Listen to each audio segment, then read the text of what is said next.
राधिका और नवीन को आज तलाक के कागज मिल गए थे। दोनों साथ ही कोर्ट से बाहर निकले। दोनों के परिजन साथ थे और उनके चेहरों पर विजय और सुकून के निशान साफ झलक रहे थे। 4 साल की लंबी लड़ाई के बाद आज फैसला हो गया था। 10 साल हो गए थे शादी को, मगर 6 साल ही साथ रह पाए थे। 4 साल तो तलाक की कार्यवाही में ही लग गए थे। राधिका के हाथ में दहेज के सामान की लिस्ट थी जो अभी नवीन के घर से लेना था, और नवीन के हाथ में गहनों की लिस्ट थी जो राधिका के घर से लेने थे। साथ में कोर्ट का यह आदेश भी था कि नवीन 10 लाख रुपए की राशि एक मुश्त राधिका को चुकाएगा। राधिका और नवीन दोनों एक ही टेम्पो में बैठकर नवीन के घर पहुंचे। दहेज में दिए गए सामान की निशानदेही राधिका को करनी थी, इसलिए 4 वर्ष बाद ससुराल जा रही थी।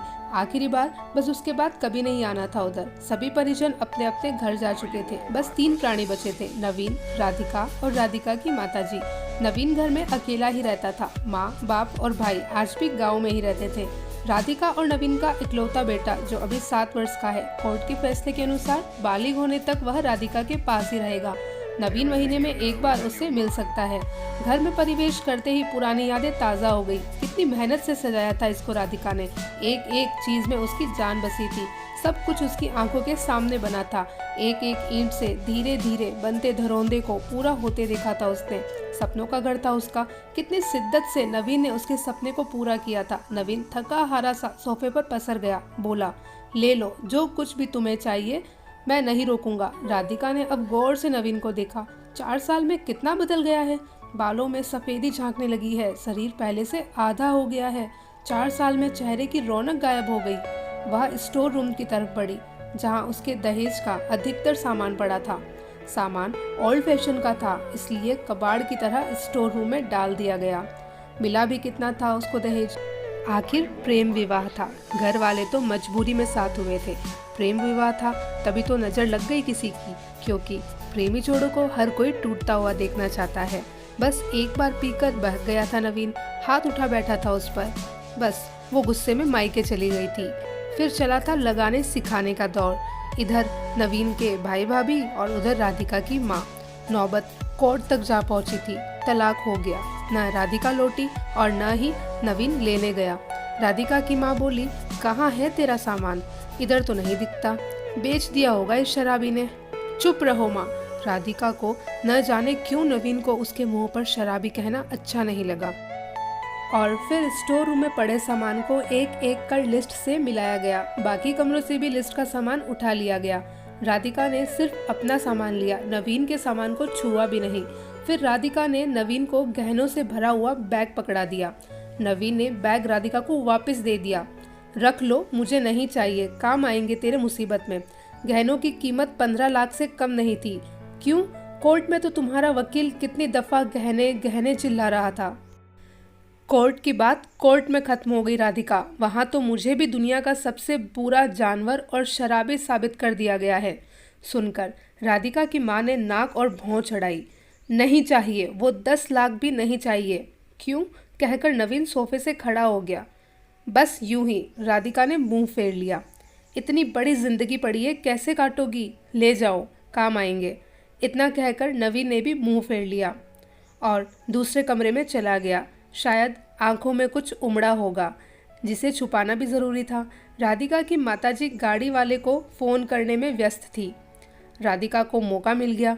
वो नवीन के पीछे उस कमरे में चली गई और वहां जाकर राधिका ने देखा कि नवीन वहां पर रो रहा था, अजीब सा मुंह बनाकर, जैसे भीतर के सैलाब को दबाने दबाने की जद्दोजहद कर रहा हो। राधिका ने उसे कभी रोते हुए नहीं देखा था। आज पहली बार इतने सालों में देखा। ना जाने क्यों दिल को कुछ सुकून सा मिला, मगर ज़्यादा भावुक नहीं हुई। सधे अंदाज में बोली, इतनी ही फिक्र थी तो क्यों दिया तलाक?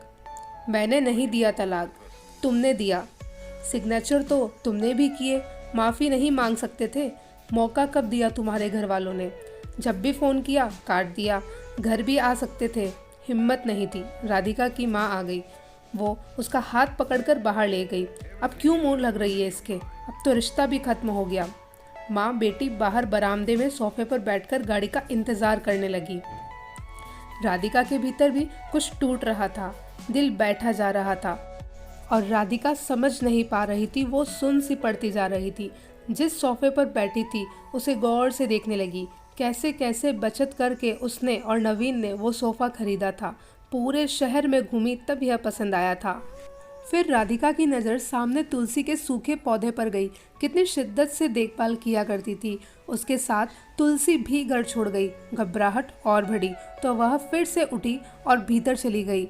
माँ ने पीछे से पुकारा मगर उसने अनसुना कर दिया। नवीन बिस्तर पर उल्टे मुंह पड़ा था। एक बार तो उसे दया आई मगर वह जानती थी कि अब तो सब कुछ खत्म हो चुका है, इसलिए भावुक नहीं होना। उसने सरसरी नज़र से कमरे को देखा। अस्त व्यस्त हो गया था पूरा कमरा। कहीं कहीं तो मकड़ी के जाले झूल रहे थे।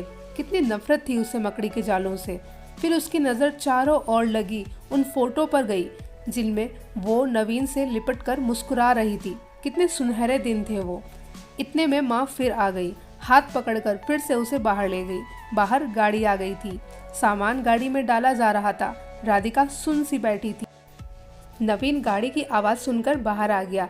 अचानक नवीन कान पकड़कर घुटनों के बल पर बैठ गया। बोला, मत जाओ, माफ़ कर दो। शायद यही वो शब्द थे जिन्हें सुनने के लिए 4 साल से तड़प रही थी।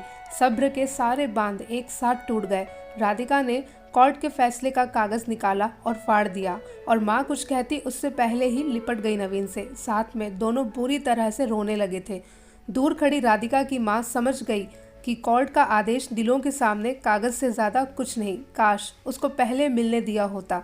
अगर माफ़ी मांगने से ही रिश्ते टूटने से बच जाए तो माफ़ी मांग लेनी चाहिए।